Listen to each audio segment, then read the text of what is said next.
everyone, Lucy here. I'm excited that you are here. It's always such a pleasure to spend some time with you as we discuss some of the insights in fundraising and resource mobilization. Now, you see, despite the handwork and dedication of our non-profit sector professionals, the fundraisers, the founders, the fact remains that they work under very difficult circumstances and in a very complex fundraising landscape. We have seen the current changes as a result of the Trump administration that have literally thrown the landscape in chaos. And so this is why this channel exists. My mission is to empower you to change your mindset, to transform your fundraising approach. And I do this by equipping you with the skills, with the tools, and the resources that you need so that you can transform your fundraising journey and create impact and have greater impact with what you're doing. Today, I'm going to be sharing some insights on what I think are some of the top reasons why our proposals are not funded. I know I have talked a little bit more in my past videos about this, but I feel it's a very important topic. And so one of the top reasons why I feel proposals are not funded is the fact that they are poorly designed. Many a times I think we do not take the necessary time that is needed to prepare and to design our proposals well. So you find proposals that do not have a very clear theory of change. So when I talk of theory of change, what I basically mean is we have not thought through how the problem we are addressing, what does it mean to really address it? What activities or what interventions do we need to carry out for us to really address this problem? And when we address this problem, what is the output and what is the impact? Thinking through the whole thread of starting from the problem and how we achieve the impact that we want to get. So it's very important before we start writing the proposal. We need to come together, invite your stakeholders, and think through your theory of change. And this is why I always recommend the importance of carrying out what I call a design workshop.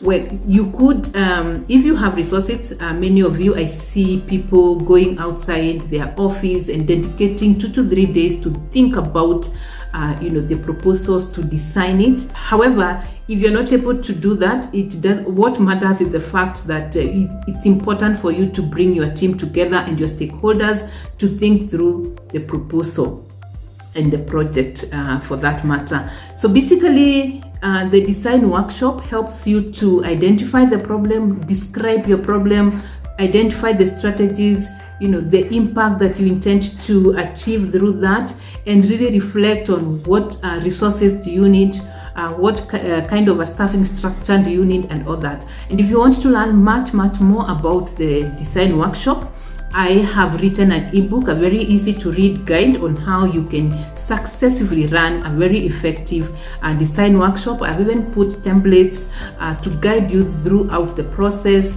a sample on how you can plan for one. So I'll leave a link where you can download that. So let's dedicate more time to designing our proposals, and you'll find it becomes so far much easy to write your proposals. The other key challenge I see is the lack of clarity. Now, clarity is very important when it comes to writing our proposals. And when I talk of clarity, think about every section of your proposal. What does it really communicate?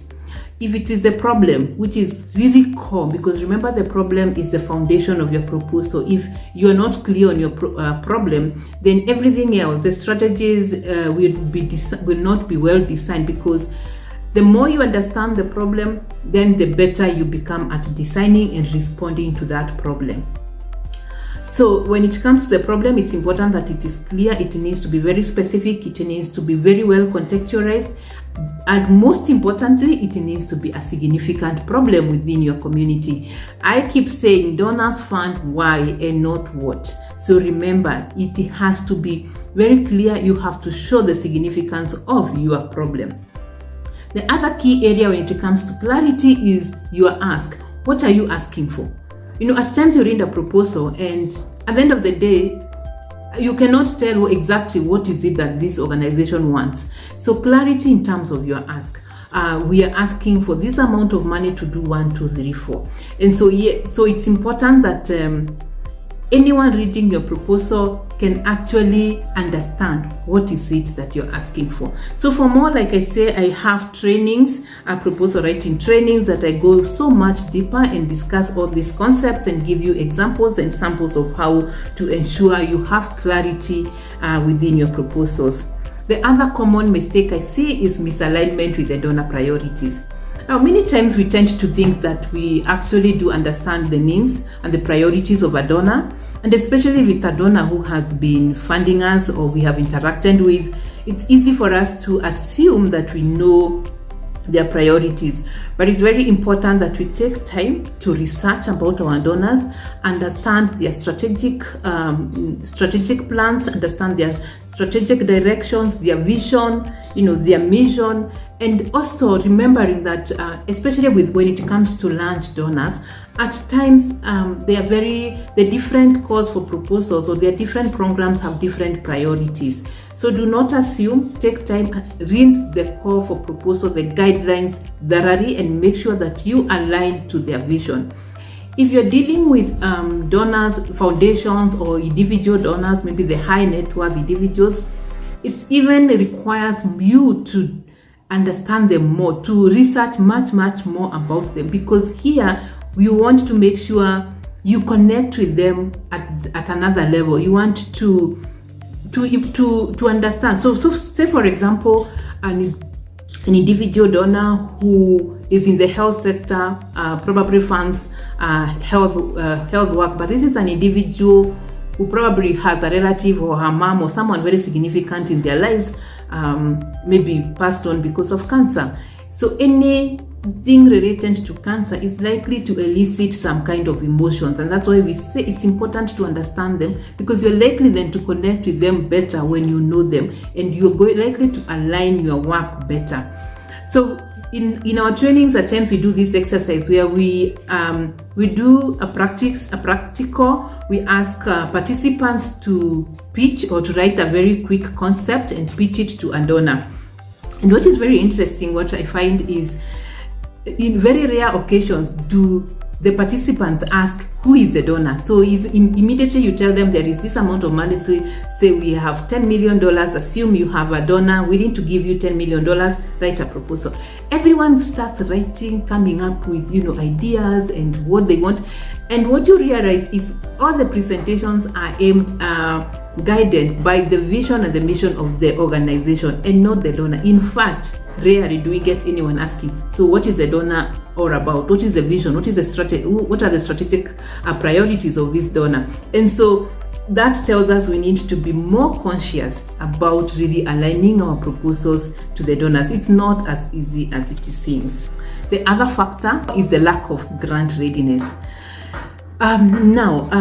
Let's remember that not every organization is ready to receive a grant. Usually, donors and grantors fund organizations that are grant ready, that have a track record of managing funds, that have structures, they have policies, they can demonstrate impact, they can demonstrate capacity to implement the project. So it requires you to have some level of organizational capacity before you can get into the grant world. But also what is very key, because again there's always a first time, is to realize that once you are grant ready, you also may want to start with you want to start building relationships with grantors, and a grantor here could be an international NGO, could be a foundation that you have relationships with. So you need to start relationships. So by the time you're submitting a proposal to them, they know you, because people give money to people they know, and I think that's standard. So some of these concepts you really need to remember. I wrote a book called The Basics of Fundraising, very basic. So for the startup organizations, you can have a look at that book, and it basically gives you some ideas into the structures that you need to put in place before you can get to the point where you say you are grant ready and you can invest in grant writing. So with that, I hope that you found some value in what I have shared, in some of the insights we've talked about. If you found this helpful, kindly like, share and subscribe to our channel, and also turn on the notification button so that we can always alert you whenever there are new videos out. Again, I would love to hear your questions and your comments about what we have talked about today. So kindly leave your comment in the comment section. And with that, I want to most sincerely thank you for taking the time to listen to this video. Thank you so much for supporting my work. I really do appreciate, and you keep me going. So thank you so much. Lastly, before I go, I want to share with you a free resource I have. So I have put together a free masterclass or a webinar on how to write compelling proposal. Kindly click the link below to access the free masterclass. I can guarantee you will learn a lot much more than what we have shared here. So with that, thank you so much, and see you in the next video. Thank you.